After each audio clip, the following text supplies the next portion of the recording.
Hello and welcome to 52 Pick Up, a podcast about the greatest comic you've never heard of. I'm professional comic book expert Alex Jaffe, and with me, as ever and always, is the incorruptible Gita Jackson. Incorruptible? That's a fun adjective. I think that's probably true.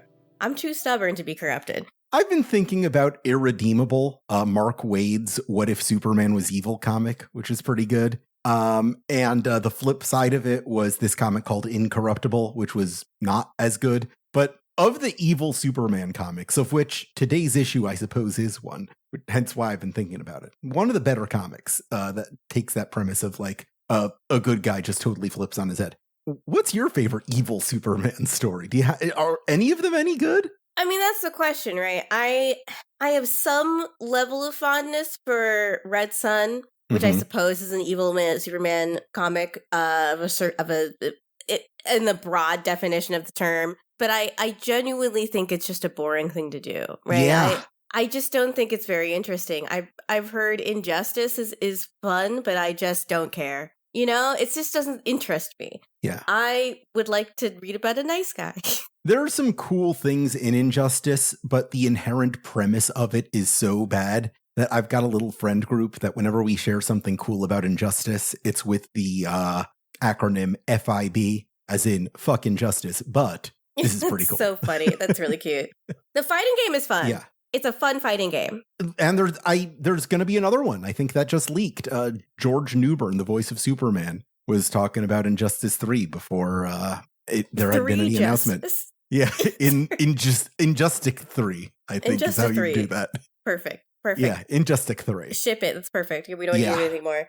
I guess Irredeemable, is that your favorite of the evil Superman stories? That's a good one. Man. I mean, most evil Superman stories are Garbo because we've talked about this. Yes. To subvert the concept, which is itself a subversion, just makes it normal again. It would be like reverse engineering a Weird Al parody of a song to be about just like a breakup or something. Like, why would you do that? It's a copy of a copy. But here we have the entire goddamn universe going up against Black Adam in what was, quite interestingly, a flash one-day event. Back when this issue hit the stands, it did so alongside 4 other comics released on the exact same day.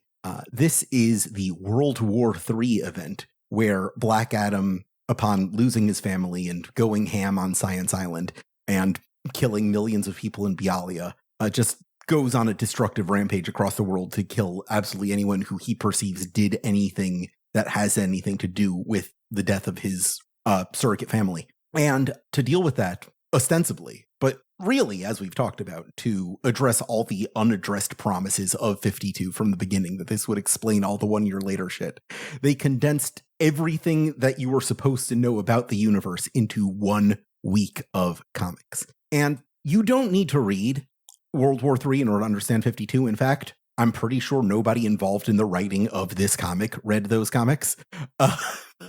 But they all take place during this week, which is why we see these like intermittent scenes of like Black Adam just in the middle of a big fight, because all of those comics, as marked by the days 1 through 7, are happening at once. All you need to know about the fight is in this issue. You see parts of it in the other one and some context thrown in, and we will talk about that next time. The event that was contained entirely in 1 day is going to be addressed in 2 episodes on this show. Hooray! Yeah, truly a comic I have no fondness for. And when I talk to people about 52 who don't like 52, usually when I get to the bottom of it is they're talking about the comics that came out on this specific day, because they went into it with the promise that like, well, every decision that was made in 1 year later is kind of bullshit. So I was waiting for an explanation of it. And when it came, it was like, that's it. That's what I was waiting for 50 weeks. I mean, not even exaggerating, a lot of what the 1 year later decisions can actually be summed up through the plot of 52 as a wizard did it. Yeah, literally. Like very, very literally, a wizard did it, and we're seeing the wizard doing it. Yeah. Right now. Squadala! Catwoman's pregnant now. Yep, absolutely. It's, yeah, well, Boy. Jesus. You want to talk talent a little bit? We got a Let's do doozy. it. Let's get into this. Yeah, there is a lot going on this week, rushing people across issues to cover this whole event. So we have a new artist team on this. We got Walden Wong, who worked on the Day of Vengeance Infinite Crisis tie-in, which is pretty good. The Justice League Unlimited cartoon tie-in comics, and Salvation Run, the comic about a bunch of supervillains stranded on a deserted planet that was originally pitched by George R.R. Martin to DC Comics, and a bunch of New 52 books. We also have on pencils Josue Justiniano Rivera, a once very respected comic book artist who was convicted and sentenced to prison in 2011 for, drumroll please, child pornography possession. Ooh, nobody likes that. Everybody said boo. What happened is that this is the actual real story of what happened to this guy. He was at like a funeral parlor, planning the funeral of someone close to him. And he gave the funeral director a flash drive of pictures of the deceased loved one. And on that flash drive, along with the pictures, a whole bunch of child pornography. We don't like that. Yeah. Wow, that's a real rookie move in terms of OPSEC also. Yeah. You can't have that and also be dumb. Yeah, honestly, the worst part is the lack of data sanitation. No, that's absolutely not the worst part. That's not the official position of Did You Pick Up? That is not the official position. No. Just thinking about that old Norm Macdonald joke about how after the Bill Cosby conviction, the worst part is the hypocrisy. Really? I don't think so. I think the worst part was sexual assault. Sex crimes, yeah. Oh God. So yeah, I wish I could say that was the only time that has ever happened in comics, but it's not. Just a lot of perverts in this industry. A lot of gross perverts in this industry, and I guess every industry. I don't think every industry. We just hear about them a lot in the entertainment industries, right? Because it's their job to be in the news. Yeah, that's part of their job. So even if you're a comic book writer, like if you've done something and created something that's like part of a financial portfolio for very rich people, what you do in your personal life will sometimes become news. In this being a pretty heinous crime that like I think everybody's happy that was revealed. Yeah. Otherwise we wouldn't know about it though if he was a comic book artist. So that was the end of his career, obviously. Yeah. And that's it for him. But this is one of two issues we'll have him on. He's also, unfortunately, on the very last issue of 52. But that is unfortunate. A lot of other artists are on that as well. Yeah, it's a big issue. It's a big one. This is the last one. This, as is this one, we have our typically great J.G. Jones cover. What I like about this is that it's kind of the reverse of your classic Hollywood movie blockbuster, where you have all of the big faces and bodies of the main cast all strung together like on an Infinity War or Star Wars, and then you see like the bad guy looming behind him. Like, it feels like you're seeing the other side of that poster there, where like the person in focus is the villain, and just all of the active heroes in the universe are converging on him, and he's like, come at me, bro. Yeah, it's a great cover. I just also really like the monochromatic coloring for the faces. Yes. They're in this beautiful sort of golden light, of course, evocative of lightning, which will show up in this issue.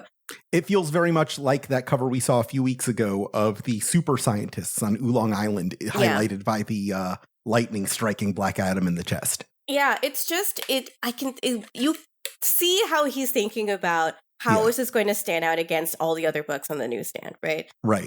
It is so evocative to have this black foreground and then this beautiful golden hues. I like with enough room also for the 52 like logo and all the other matter that's got to go on it. It just looks cool. It just looks good. J.G. Jones, nobody does it like them. One of my favorite cover gags that DC has ever done was in the 90s. I think it was 94, might have been 95, 96. But there was just 1 month where every single comic they put out was just, the cover was an extreme close-up of the protagonist's face. So they took up the entire front, they took up the entire cover. So that when they stood out on a newsstand, you just saw face after face after face after face. They're all looking at me. Yeah. I know you're chronically on Tumblr. You ever see that tag "looking at reader"? No, that sounds scary. I don't want to see that. No, exactly. That's specifically a tag because people have a phobia. There is a phobia in the Tumblr community of like pictures where someone is looking directly at you. And it's like, I don't want to see that. I don't want to be perceived, even by a still image. Even by a still image. Wow. That's very interesting to learn that is a phobia. That doesn't surprise me though, because it does give me a jump scare every single time I see somebody, like I see like an image of something looking directly at me. Looking directly at it. Yeah. Yeah. It's like, it doesn't scare me. It's just like, oh. Unnerving. Yes. This is our big punch 'em up, the entire universe as it exists converging on Black Adam. We got the JSA, we got the Marvel family, we got the Magic guys, we got Donna Troy, we got Steel and Steel, we got whatever Green Lanterns they could grab. Everyone is here. It's Super Smash Brothers Ultimate. Yeah. Everyone is here. Yeah. I told this story on this podcast yet? I did a quiz for Kotaku one time where I was like, what Super Smash Brothers Ultimate character are you? But I made it so that every answer to the question, to whatever you wrote, was Frasier. I loved one of my favorite pieces you ever did for Kotaku. I need to revive that. People got really mad at me and it was very funny. And I was still on Twitter at that point, and I was every time someone tweeted at me, it's like, I got Frasier, what the fuck's wrong with your quiz? I was like, why didn't you do it again? And people would do it again. And I was like, I got Frasier again. I was like, do it one more time. Just me, but I would have put one path in there to Niles. But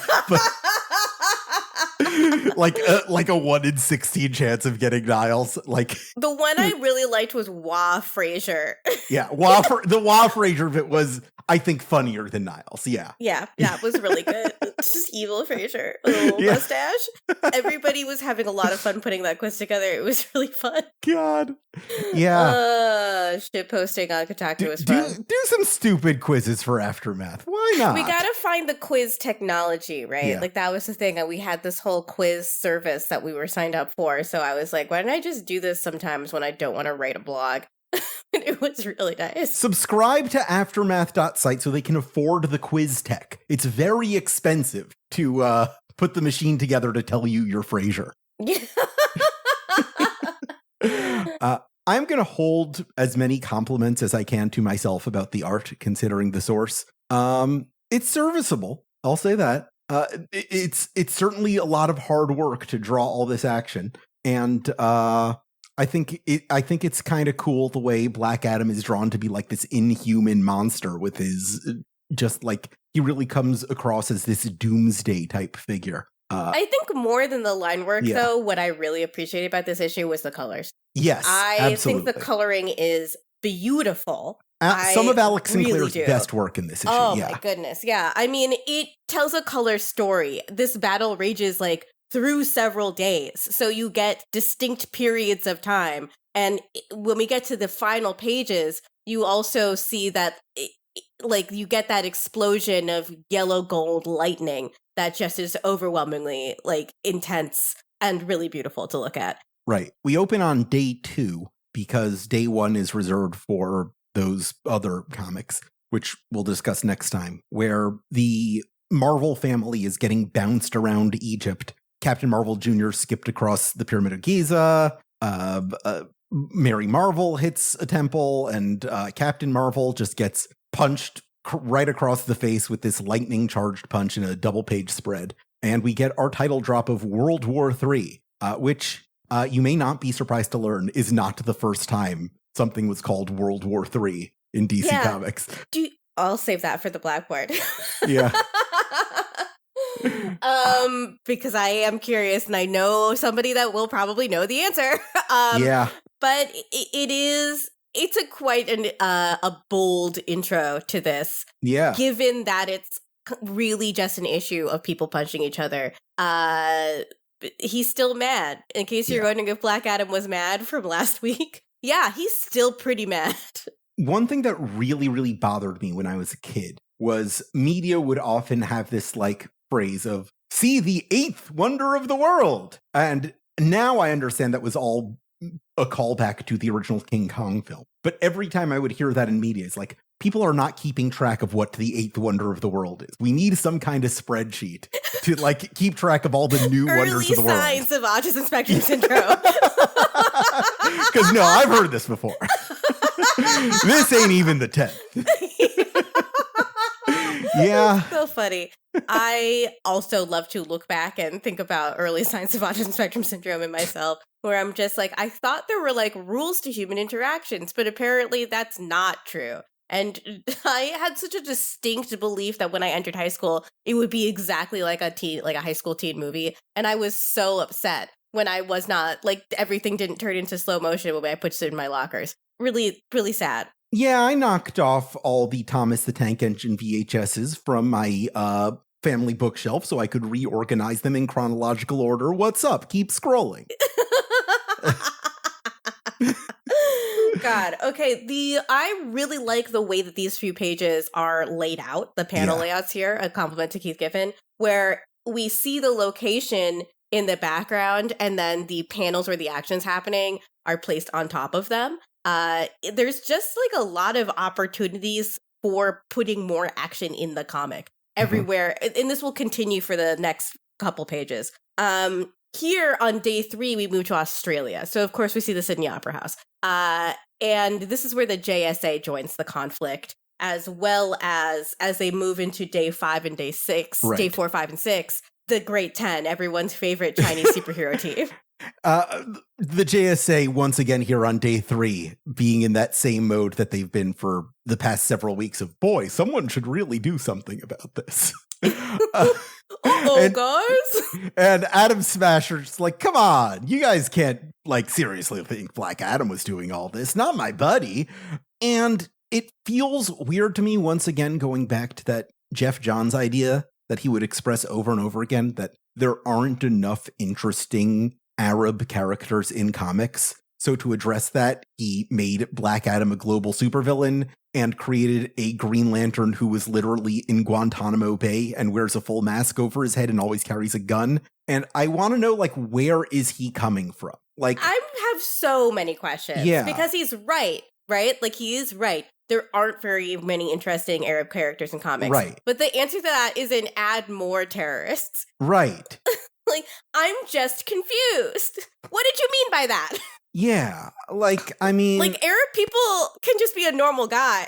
Right. Like, Paul Levitz did a great job creating a Khalid Nassour as the modern Dr. Fate. He's really cool. G. Willow Wilson with Miss Marvel is probably the best example of creating a modern Arab character. Yeah. I don't know what Jeff Johns is doing here.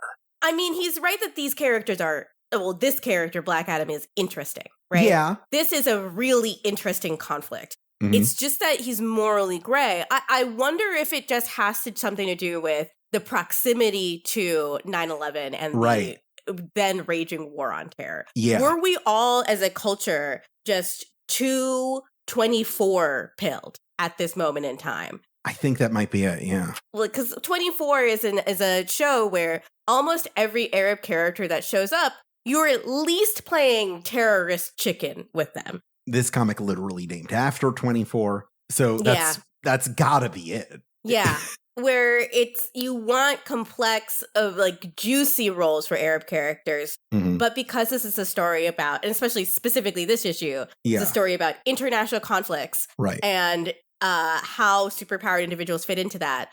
Because of where we were in the world, it becomes this Arab character is committing acts of terror, but we are made to feel, the narrative is arranged such that we are made to feel sympathetic to them, rather than this Arab person is normal and just a regular guy. In 2006, it's a given that your Arab character has to be evil, but at least you can make him evil interestingly. Yeah. Whereas now I feel like it's just illegal to be Arab in America. Like, I just don't think I was talking to my friend who's Arab about this, and it's just like, at this point in time, like, the level of suspicion towards Arab people is almost more intense than it was post 9/11. I can see that, yeah. It's fucking wild. It's hard to live through history repeating when you were around for it the first time. Was like, come on, as soon as I see Disney stars doing those confessionals about how much they love being Americans, I know we're going to be just like brain scrambled, we're all cooked. Oh God, those 9/11 bits. Oh man. Yeah. If those ever come back, it's just over. It's fucking over. I think that in terms of 52 as being like a political project, in terms of trying to make DC Comics have global geopolitics, this issue is an interesting interpretation of those themes. Yeah. One, because it's like superheroes are doing the things that superheroes are supposed to do, which is fight. And two, like there's some forward motion in terms of how nations relate to each other, as we will see. In days 3, 4, 5, and 6, the Chinese Great 10 team is very resistant towards allowing international aid from the JSA and other superheroes. And we get to see a lot of these characters in action, finally. I like Great Fox Spirit, honestly. That's it was Ghost, Ghost Fox Killer. That's actually a good name, number one. My favorite Wu-Tang member. It's just Kiriko from Overwatch, basically. Yeah. It's Green Kiriko. That's who this character is. It's her and Inspector Deck. They're probably my top two. Yeah, we actually get to see the Great 10 do something, which is so fucking sick, to see them do anything other than stand around in a room and say, "No, America, go away." Now they're actually deploying their members and trying to fight Black Adam. They all lose. All of them lose. 3 of them die. Yeah, it's upsetting. The Yeti who we saw them fight with up in the mountains, he's dead. Immortal Man in Darkness, he's dead. Shaolin Robot, my actual favorite. Shaolin Robot! What Shaolin a Robot, great name! Shaolin Robot! Man, they should have just made like a humor comic, like a la Shaolin Soccer with Shaolin Robot. I want to see him hang out with G.I. Robot. I wonder if their fighting styles differ. Shaolin Robot dying was really, really sad. August General in Iron remains for whatever reason. One thing that really amuses me about this whole sequence is we get like one very passing reference to this idea that like all of Black Adam's allies are fighting against everyone against Black Adam. But the only guy we ever see anyone fighting is Black Adam himself. This world war is the world against a guy. I've been reading a lot of the era of Marvel Comics where they were doing things like Civil War and Secret Invasion. So really, like a lot of DC doing this is also them kind of they were still in that intense period of rivalry with Marvel, and Marvel was like having a lot of success with political quote unquote books. But the thing about the Marvel version of that is that those heroes are already wrapped up in the American government. Right. One of them is Captain America. And there's also this government agency called S.H.I.E.L.D. In the history of these characters in DC, there's so much less interaction with the actual American government. And we're in a political situation that really doesn't make sense because nobody cares about that. It doesn't make sense that because like America would obviously try to commandeer all these public figures immediately. But it works perfectly fine for comics because comics don't have to address these things. Mm-hmm. So if you are a DC Comics writer and you're like, man, Secret Invasion is really doing super well for Marvel, and we are not yet a multimedia empire. What do we do? The idea of injecting more politics into these books, more global geopolitics in these books, is not a bad idea because it's working. It's working for one set of competitors. But here you see how the conflict ends up. There's no basis for other countries to enter war with Black Adam in the way that the DC universe governments are all set up. Global war really is only fought by super beings at this point. Here's where I think they really fucked themselves. Yeah. And it was with that issue where ISIS makes Black Adam dissolve his partnership that he was building up with all these different nations. Because if that was still happening when this happened, then we would like have a genuine international conflict. But because ISIS diffused that, we don't really have a war here. Yeah, that's really true. There should be like a global alliance or what you might call an axis of evil. Right. Joining Black Adam in this fight, but it's only Black Adam. And so it doesn't feel like a war. It just feels like a big superhero fight. I feel like that's something Geoff Johns took to heart because we do see that exact thing playing out in Doomsday Clock, which when you read it feels even more than a sequel to Watchmen. Like Geoff Johns doing the let's try that Black Adam story again. But this time, I don't have Greg Rucka breathing over my shoulder. Greg Rucka is like, wouldn't go down like that. Yeah. What are you doing, man? Wouldn't happen like that. So after several days of the Great 10 getting their fucking asses kicked and not being able to do anything against Black Adam, finally, was it August General and Iron? August General and Iron. I would say August, not August. It's an adjective. He's so pissed about this, but he does then allow the international heroes, the JSA in particular, to enter the fray. Turn the page, huge splash channel of the JSA just flying towards Black Adam. Which feels very much like commentary, like, oh, sure, we're worried about China now, but when shit goes down, who do you think they're gonna call? US of A, baby. USA. JSA. JSA. It's also just like a very naive and like there's like not very complex look at global geopolitics. It like in reality, China has their own army and military. They don't really need our help. They have their own allies. They're not going to call us. It's pure fantasy. They don't need to. Like, it is pure fantasy from an American perspective, which is like, especially a 2006 era American perspective. I would say that even compared to now, Americans in 2006 were like generally not at all knowledgeable about what happens around the world and what other countries think of us. No. Yeah. I mean, especially when you're in that post 9/11 mindset where everyone's saying we're all Americans, you know? Right. Like it is difficult for the American mind in 2006 to conceive of the idea that a nation just doesn't like us and doesn't want to be around us. We're talking freedom fries era America. Yeah. God, we're talking Dixie Chicks being banned from radio indefinitely era. Right. You know, like this is like a serious fucking time where at the end of the day, everyone has to be patriotic. Yeah, you can America, criticize love it or leave it. Yes, very much so. Proud to be an American where at least I know I'm free. We'll stick a boot up their ass, you know? Like, because that's the American way. It took me a while to realize that, like, when we sing the national anthem before a sports game, that's a weird thing. That, like, other countries don't do that. Yeah, they post 9/11 in my middle school, we started saluting the flag. Yeah. And it was weird. It was weird to start doing that suddenly because it had nothing to do with us.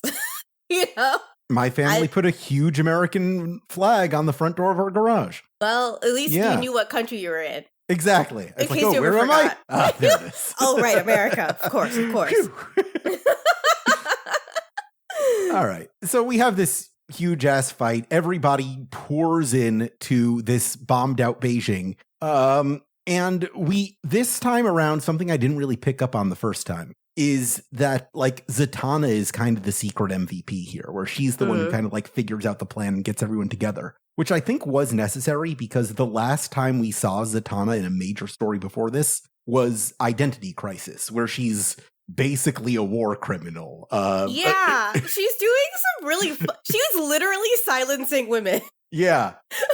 In that comic. It's fucked up. Another thing another reason why I hate it. It feels like complete character assassination. Right. But in the magic cosmology of the DC universe, it's acknowledged by all characters that do magic, that magic has a price. Mm-hmm. And that doing things like that are extreme to other, even innocuous spells have a price and will come back around to you. Right. Doing the thing she did, which is like giving Dr. Light a magical lobotomy. And then giving Batman one when he catches them. Yeah. It's just like, I don't think she would do that because the cost is too high. Right. That's not their first plan. Their first plan is to go to the gods who give Black Adam his power and say, hey, take it away. He's clearly abusing it. And Captain Marvel, who goes to beseech them, gets thrown out of the room. Like, well, they won't do it for a reason, so we're fucked. And their second plan is they've built a missile with some AI nanites? Question mark? But Booster Gold shows up and is like, it wasn't going to work. Give it to me. Yeah. We get like some lip service to be like, hey, you know, this missile is kind of the culmination of our character arc when you think about it. Yeah, we built it together and now we didn't see eye to eye at the beginning of 52, but now we're a team and we're going to use this missile, which is the manifestation of our partnership to beat the bad guy. And Booster Gold shows up and goes, nope. And as a spoiler, nothing really comes of this missile in like the later comics, which feels like a big bummer, but there was like too much going on to address it. And one of the best things about the novelization of 52, which I read for this by Greg Cox, is that he ties up the booster and steel missile plot in a way that like a regular writer who was looking back at this would be like, oh yeah, that's obviously what you do. And it's just nice to have that second draft perspective there. So out of options and trying to figure out what to do, Zatanna begins to make contact with the Flash and Green Lantern. It's difficult to read the word contact backward, I have to say. That took me a minute. Tcatnoc. Tcatnoc. They formulate a plan where the only thing we know about it before it starts in these few pages is that Captain Marvel, he says, we can't de-transform him, we can't take his power away, but we can bring the lightning to him. And we don't know exactly what that means. But he flies towards Black Adam, shouting Shazam. And then we get these two gorgeous pages where they're just illuminated in lightning.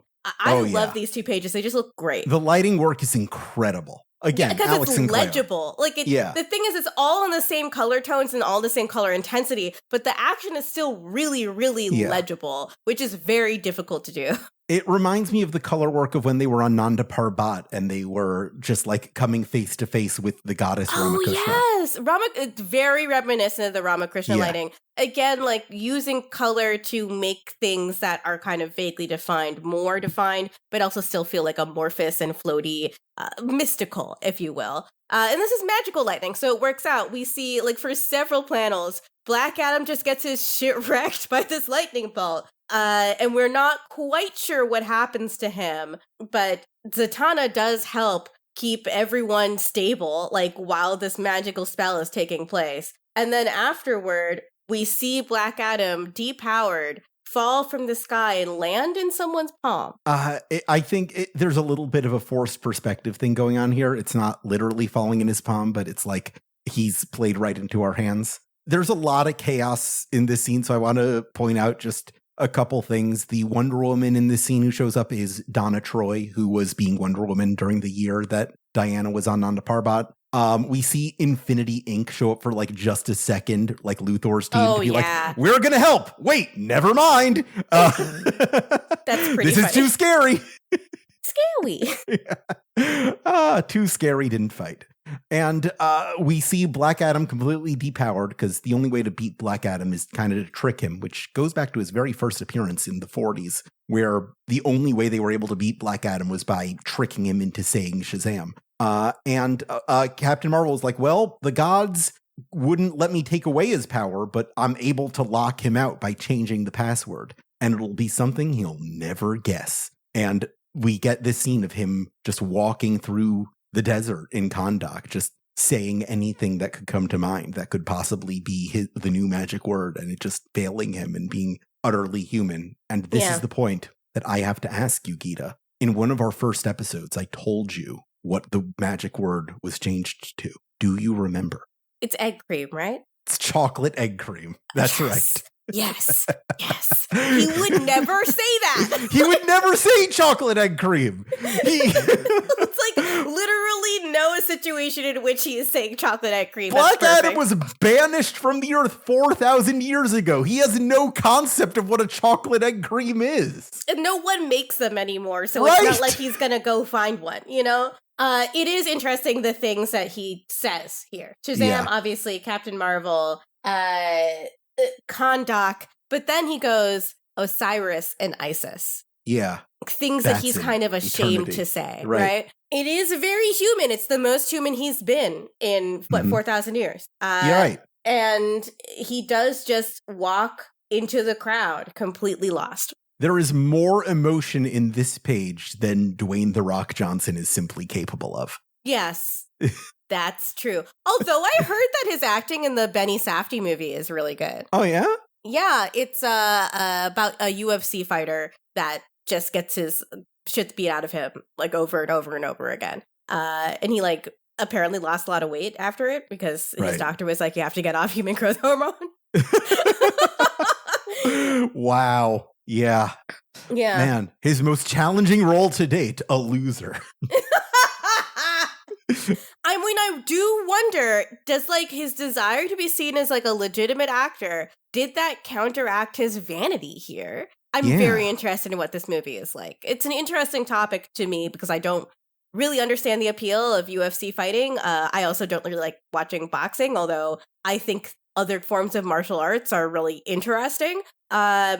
I just don't, it's ouchy, you know? Like, I don't want to see people get hurt. That's not nice. Part of me thinks it's because the most critically acclaimed movie about wrestling is The Wrestler, which is about a guy who gets his shit kicked out of him all the time. Yeah. So he's like, in this instance, to be a winner, I have to be a loser. Right. It's very much a role similar to Pain and Gain, also, which is another story about a bunch of fucking losers. Being horrible to each other and other people. And it is one of those kinds of roles that really could get you an Oscar nod. Like, really, really, really could. And it's from one of the two directors of Uncut Gems, who all of the movies they've made have been acclaimed. This is his strategy to probably try to win something because he can't wrestle anymore. Yeah. And most of the movies he's in are bad. His plan to be a superhero guy forever, that didn't pan out, so he's got to do something else. He's got to eat some humble pie.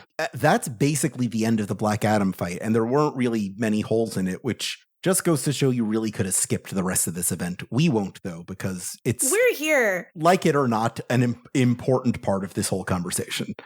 We are here to talk about the publication history of 52, what it was trying to do, and what it actually accomplished. Yeah. That means reading the parts of it that aren't good. Yeah.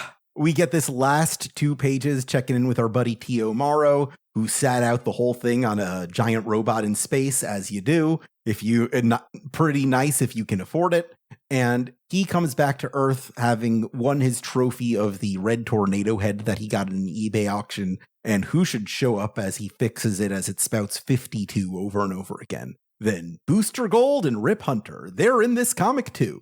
I missed him. Yeah, I wanted to see my friend. I missed Booster. This whole issue start to finish was Jeff Johns, kind of the same way we had a big old Grant Morrison one before this. Feels like a Jeff Johns comic, you know? Yeah, it's with all of his blurbos from his shows also, you know, like it's like, here, I get to play with my toys now. But it is like nice to have each creator of this comic have their own little finale. I like that. Yeah. It's really nice having these all leaned up against each other. Did you have a favorite scene in this issue? It's those panels of Black Adam trying to remember or trying to figure out what his new secret word is. Me too. Man, they're so good. Just having him sit with that and like not just being like a brute force password thing, but an illustration of just like all of the regret that he lives with over this year. It just like I need to go to the places that are most painful to me. He's got tears in his eyes as he says ISIS, you know? Like, that's the real thing that causes him pain, is losing someone that he genuinely loved. And it was taken from him also, you know? Yeah. Through no fault of his own. He was doing a good thing. And then he lost something and lost control. One of the many spin-offs of 52 is this series by Peter Tomasi and Doug Mahnke called Black Adam, The Dark Age, which is just 6 issues just sitting with Black Adam and his grief and his just all of his regrets from everything following this series. And it's one of the better books to come out of 52. So if you're looking to follow Black Adam to like a cool story, that's where to go. If I remember correctly, the whole Captain Marvel like family post 52 had a bunch of really good books come out and like a little bit of a surge in readership due to curiosity about Black Adam. Right. Judd Winnick had that Trials of Shazam book where Freddie Freeman becomes the new Captain Marvel. Controversial, but interesting. Right? Yeah. The Bill Willingham's what's it called? What this did he is so do? embarrassing that this is escaping me right now. The pre-Justice League Dark Team with Detective Chimp and God, I'm going to be so embarrassed. It's okay. As soon as you said Bill Willingham, I just started laughing because he's such an embarrassing person. Shadow Pact. Yes, that's exactly what it was. Yeah. I also knew what it was, but didn't remember. Yeah. Oh, God, I'm getting old. But still comics. Just means I wouldn't say reread Shadow Pact, but there's some good Lila Sturges stuff in the back half of that if you don't want to get a bunch of comics about how Detective Chimp is a Republican. We've discussed that on the show before. Well, good thing Bill Willingham is writing him then. Yeah, exactly. How do you think he ended up Republican? You know, now that I know so much more about the conflict between Israel and Palestine, fables as an allegory for why it's correct that Israel is committing genocide against Palestinians, it just seems all the more ridiculous. Yeah. You know what I mean? What are you talking about, dude? What do you want to put up on the blackboard? How many events have been called World War III? I really want to know. This would be, I think, the second one. The first one was, in fact, Grant Morrison's final arc on JLA. That's why you texted me how much you know about Grant Morrison's JLA. Yeah. The last 6 issues of their series is literally called World War III. And it's about fighting Mageddon, the anti-sun, which is kind of a predecessor. And that ties into DC 1 Million, which also ties into All-Star Superman. Exactly. Yeah. Yeah. Like in the same way that like everything Morrison has written for DC exists in this like continuum. So Morrison is one of the writers of this book. It's baffling to me that they're like, okay, whatever, just call it World War III. World War III 2. Yeah, World War III 2. Like Final Fantasy X 2. Yuna's Revenge. Exactly. There's a dash in between. Yeah. I know there's a World War V, which is part of like the DC versus Vampires thing they're doing on. Does that mean that this is retroactively World War IV? I mean, let's count it. That's let's count it. Yeah. So this is World War IV. I think when they republish this event, which they should never do, they should call it World War IV. So World War V could be World War V. Yeah, exactly. Perfect. Yeah. You guys, it's doing some Kojima shit. You're already there. This is my 8th wonder of the world brain working overtime here. I think we've made it make sense. Just one number off. I got some questions for you. First of all, if you had all of the resources of the DC universe at your disposal, how would you have like dealt with Black Adam attacking the world? Interesting question. I mean, I do think Amanda Waller is needed here. And not character assassinate Amanda Waller. Ruthless tactician Amanda Waller. That is like the version of Amanda Waller that would actually do great in the television show 24. You know, like that, like Jack Bauer Amanda Waller. She needs to put together a team and a strategy. I would outsource all of this to Amanda Waller because you can't argue with the results. I'm going to send you a picture of a comic cover I was literally reading right before this recording. This Amanda Waller. Oh, yeah, absolutely. We're looking at the cover of Suicide Squad 34. With a machine gun and a fucking Klingon sword fighting granny goodness. Yeah. That's the exact Amanda Waller I would One need. of the greatest comic book covers of all time. That's incredible. That's amazing. Man, look at the names on this. Ostrander, Yale, Snyder, Isherwood. God damn. That's a fucking... A murderer's row. Absolutely. Yeah. And she's really ready to do some murder. Read Suicide Squad, y'all. That Ostrander run still hits. It's so good. I love when a comic that's older really reminds you why we're all still fucking here. Yeah. Sometimes I read the Claremont X-Men run and I'm just like, the fucking Dark Phoenix arc is still so good. Like, why is it so good even now? So refreshing and fun and like personality-full to read. So many of like modern comics forget that comics are weird. As I've been revisiting that Suicide Squad run, I'm looking at Johnny Economos, who's a major part of the support team in that. That fucker looks exactly like Steve Agee. That's so funny. There's like, it's very obvious that like James Gunn knew Steve Agee and he read that comic and he's like, holy shit, that's Steve. I need to cast him. I have been thinking a lot now that James Gunn's ascendancy to a maker of the DC universe has more or less been totally confirmed, right? The success of they've announced now. They just announced Man of Tomorrow. Oh my God. Did you see the 3 illustrations too? Like there's what? Another thing I love about James Gunn is that the thing they did to announce this movie was get like 3 of DC's biggest artists to all draw original illustrations of Superman and Warsuit Lex Luthor's. Like this guy reads the hell out of these comics. There was I was on Instagram and there was a reel of him just like being handed a stack of obscure printouts of obscure DC characters. And he's just flipping through them like, know this guy. Yeah, I know this guy. Yeah, I know this guy. Like really fast. Mm-hmm. It's very cute. No, I just like, I think I was watching the movie Thunderbolts, which has become a sort of a comfort movie for me because it is yet another Suicide Squad. And like Thunderbolts to risk. Yeah. The Suicide Squad model really does work when you're trying to just introduce a bunch of characters at once and create a sense of place and time and relationships to each other. And I really appreciate how well Gunn has brought that into the DC, that approach into the DC universe. Even though the Superman movie is not a Suicide Squad, it is using that same approach, which is just like, here's a bunch of people who know each other, and you're going to learn about what they're like by watching them know each other. I have a much nerdier answer to how I would deal with Black Adam. Please tell me. And it's my answer to how would I have dealt with Doomsday? How would I deal with like all these like world-ending guys who show up? And like there is a magic bullet in DC Comics that we do not acknowledge, and it's Deadman.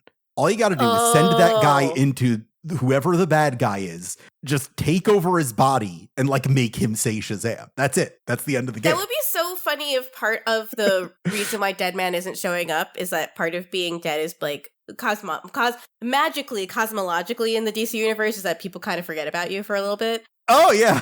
Wouldn't that be like a fun thing to add? Because it is a magic bullet, right? Like once you've got Deadman in there, like you can't beat Deadman. He's a ghost. You can't touch Deadman. You could have Deadman jump into Doomsday's body, have him just jump into the sun, and that's game over. That's the end of it. Yeah, absolutely. No, but whatever is causing Deadman to be Deadman also causes people to forget about him. Right. I think that's a good addition to this character. I like that too. Like a little bit of like Forget Me Not from X-Men. That's kind of cool. Yeah. Exactly. Where I think that's a really cool idea. Somebody listening to this, please just put steal me it. in charge of magic at the DC universe. Come Someone needs to do it. Literally no one else is doing it. Someone who's not a rapist needs to do it. Listen, that's so true. The bar is on the ground, folks. Well, we'll just gingerly step over it, please. That's what I got on the blackboard. You want to answer some questions? You want to tell me what you've been reading lately? Oh, man. I mean, I briefly mentioned, I think I'm about to start Secret Invasion and Civil War. I never have read these things, right? And now that we're almost done with 52, and I'm reevaluating on the whole MCU project, which is born out of a lot of these comics. Mm-hmm. You know what? Honestly, it is actually all Denise Camp's fault. I started reading Absolute Martian Manhunter, and I was like, what else has he written? And he's writing the Ultimates for Marvel, which is from their new Ultimate Universe. And I was like, well, I want to know what led up to this. And so I had to go all the way back in time to like... like Civil War, you know? It's fucking crazy. But I think I'm at the point where I'm understanding why I like the DC universe more than I like Marvel. I like Marvel, but in reading especially I've gotten up to the comics from Thor, where Jane becomes Thor and Thor no longer has the power of Thor. And it's all good and fun. But you start to look into, man, I wonder where these characters come from. How far back can you go? It's not that far for a lot of them. And, you know, rapidly, the continuity and the characterization changes pretty strongly. And not in a way where it's like, oh, well, this happened like 60, 70 years ago. So, like, just everything was way different. But more in the sense that, like, no one had a strong handle on who this character was until we needed to create synergy with movies. And that's it. Exactly. Like, Marvel owes so much to the Ultimate Universe, where the ethos going in was, let's kind of reimagine this so that we can make movies out of it. Mm-hmm. And it's kind of what DC also tried to do with like their Earth One line, which was not as successful, although you can see a lot of the traces of the Batman back in Batman Earth One, which is not a good comic, but turned into a pretty solid movie, I think, because Matt Reeves understood what was good about it. The same way that like the Superman movie takes what's good about All-Star Superman without being like just overwhelmingly like up its own navel about like the weirdness of Superman. I think DC characters, this is me at my most controversial, for the most part, DC got good in 1970. It's really, really hard to find, like, unless you're super into just like goofy, campy shit, there's not a lot of good stuff in the Silver Age. And like some people are, right? I mean, What Happened to the Man of Tomorrow is a tribute to all that goofy Silver Age stuff. But it's able to be as insightful as it is because it was created after that and could be a tribute to that while like having an adult conversation with it, which was impossible under the heyday of the Comics Code Authority. Yeah. It just like, I was like working on an article recently about like obscure Batman villains, and like through the 1950s, like the most common guys that Batman fought were literally aliens. He would like fight like he would go to Pluto to represent Earth in like the Space Olympics. It's just so ungrounded from like anything that made Batman who he was. It just like I really can't overemphasize how badly that just absolutely kneecapped comics, and how with the complicity of Mort Weisinger, who was like a major editor at DC at the time, even when Marvel was shaking things up in the 60s by like, let's tell human stories. Weisinger was like, no, we're not going to follow the trend. We're going to keep doing what we're doing. Marvel is a flash in the pan. And he like kept the growth of DC stagnating for like 15, 20 years. That's so interesting. I mean, obviously, there are a lot of clashes between creators and management all throughout comics history, but it is interesting that management was so resistant to the idea that people might want to consider what these heroes are like as people rather than what adventures they have and how they use their power. Yeah. There is some interesting stuff from 1938 to 1942 when these comics were literally being written by socialists. But then that became a word you couldn't say or you'd be exiled from the country. Yep.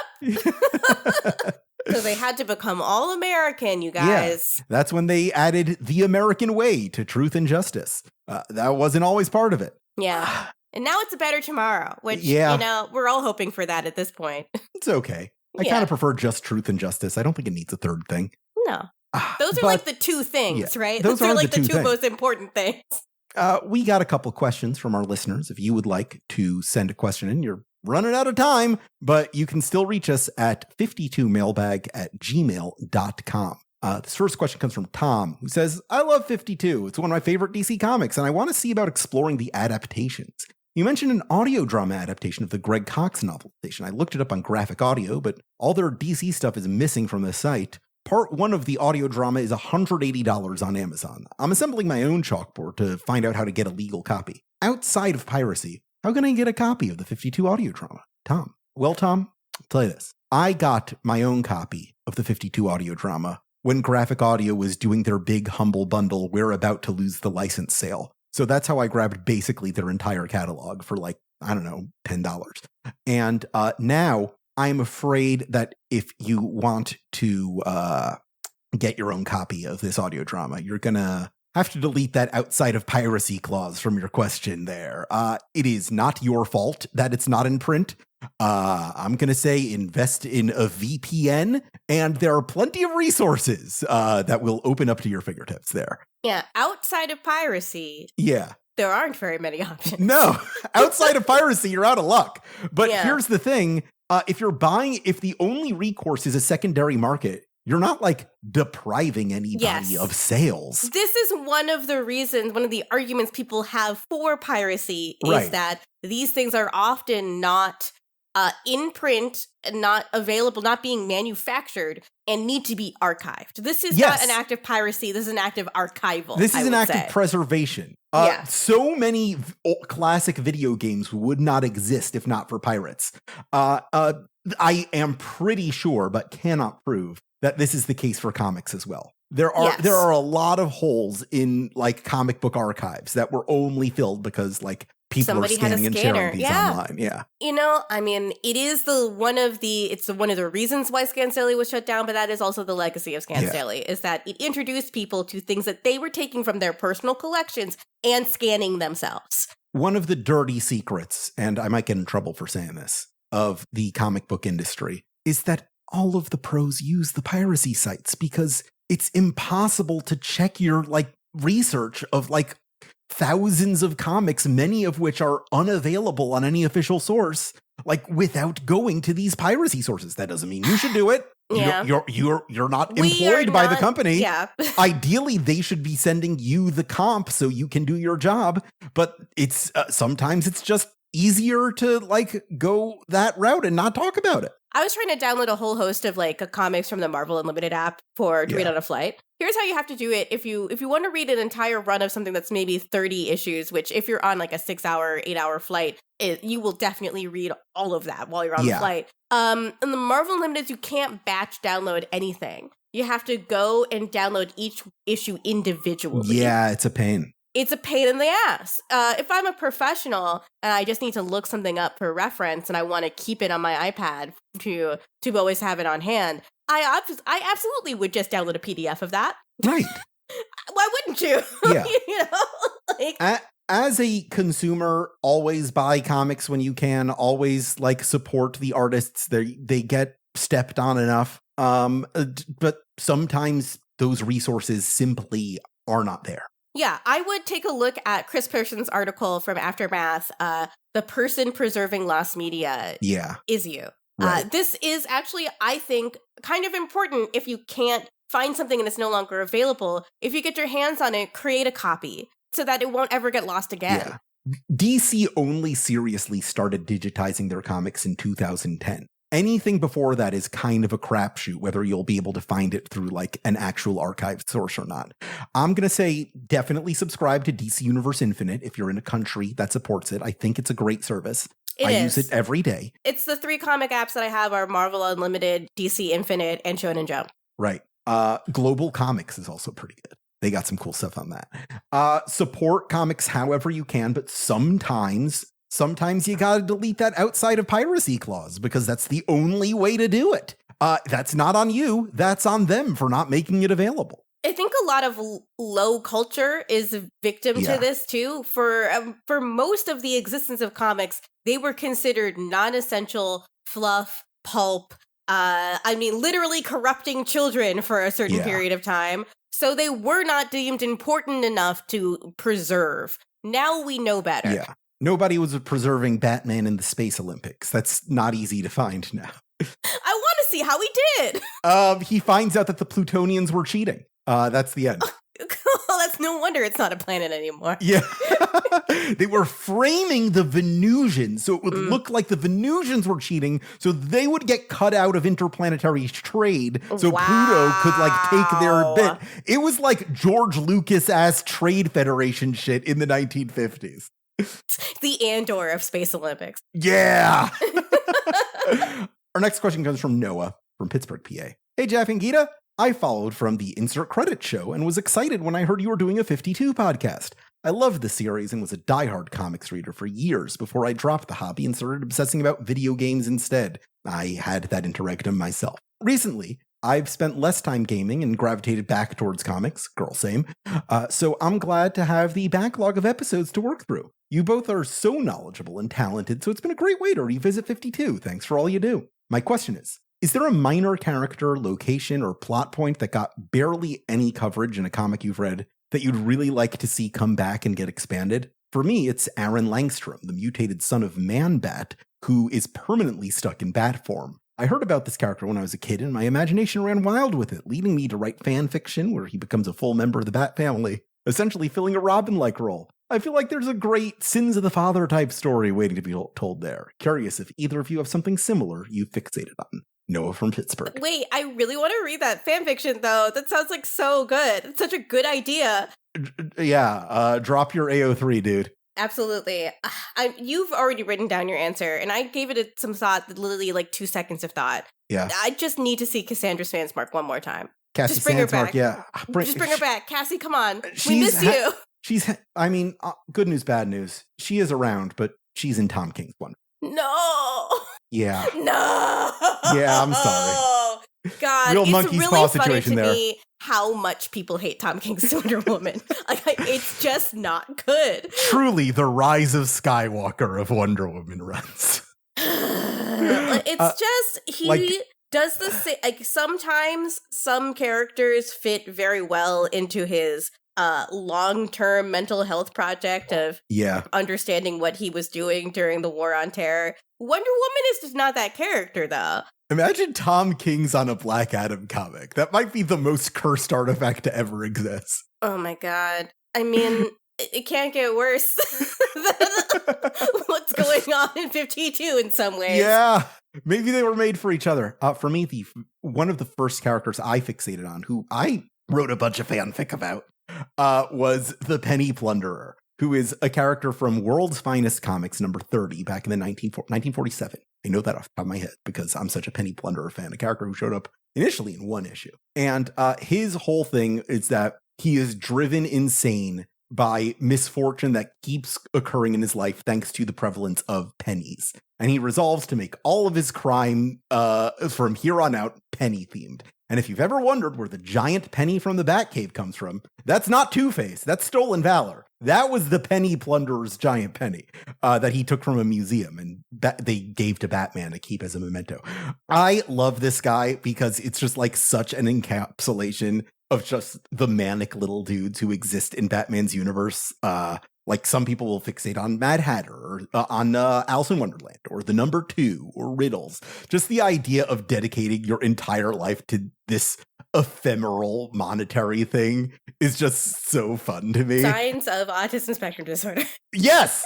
And the fact that he has this unspoken looming presence in every Batman story. Whenever you see the Batcave, there's the giant penny, and we just never talk about it. And so it's like that penny's got to turn up somewhere. I think about that all the fucking time. What do you do with him? No idea, but there's got to be something. That's just great. Yeah. That's just great. I'm an artist. About him too. Yep. A lot of that going around. Fun fact, I recently had a conversation with my parents and they're like, we actually never got you diagnosed. We just read some books. And we're like, oh yeah, that sounds right. And no one disagreed with us. So I was like, what? I've been going around telling people I was diagnosed with autism. What are you telling me? That's so funny. It does remind me a little of I have a friend who's wonderful, my friend Kat, and when I finally got my ADHD diagnosis, we were out to lunch and I was like, oh yeah, I got diagnosed. And she was like, no, but you got diagnosed like a long time ago, didn't you? Like in high school you got diagnosed? I was like, no, they were just letting me raw dog that shit in high school. I was getting good enough grades. They weren't worried. They just thought I was defective. I went through this whole identity crisis and I'm like, I'm kind of where my parents land at this point. We're like, if it walks like a duck and talks like a duck, Yeah, I'm also self-diagnosed for autism spectrum, and it just came from like marrying an autistic man, where I was just like, we communicate startlingly similarly, and when I listen to and use the tactics and resources from other autistic people, my life improves. Yes, exactly. Am I autistic? Well, who's to say? I don't have the paper. But I know that behaving as if I was autistic, my life has improved quite a bit. It helps me to process things in that way. And, labels are only as useful to you as they are. I mean, also, it's a relief to me to know that's not on paper given our current Department of Health. Yeah, exactly. Maybe I don't want them maybe I don't want RFK Jr. to know what my deal is. Yeah, we know that you probably will escape the camps if it's not on paper now. Oh, boy. Yeah. Well, that's it for another issue of 52. Tune in next time for some bullshit I've never actually read before. Oh my God. Yeah. Wow. Okay. Well, get ready next week for some bullshit. Whoo, doggy. All right. I do have another question for you though, Alex.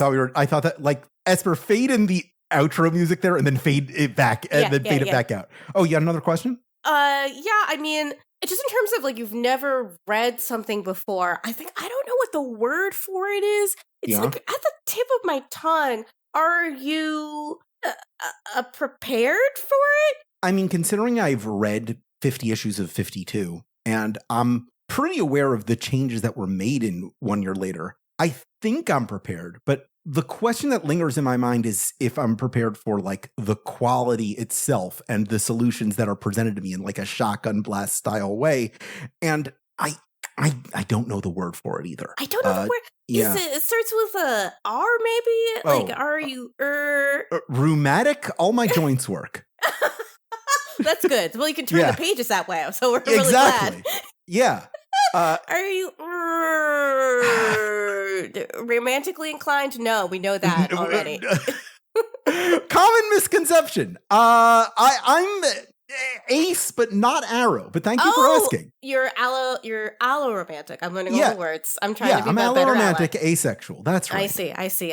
I wasn't sure if you're arrow. No, that's fine. Yeah. But so good to know. So you are romantically inclined, but that wasn't exactly the thing I was trying to ask. We're learning things about each other here. We are learning things. Okay. I feel like had I prepared for this, I would be more equipped to address what question is kind of lingering between us here. Wait. It's coming to me. Yeah. Wait. Are you ready? Oh! I'm ready to clown around. With Lunette and Molly. Ready to get down with the clown, baby. On the big comfy couch.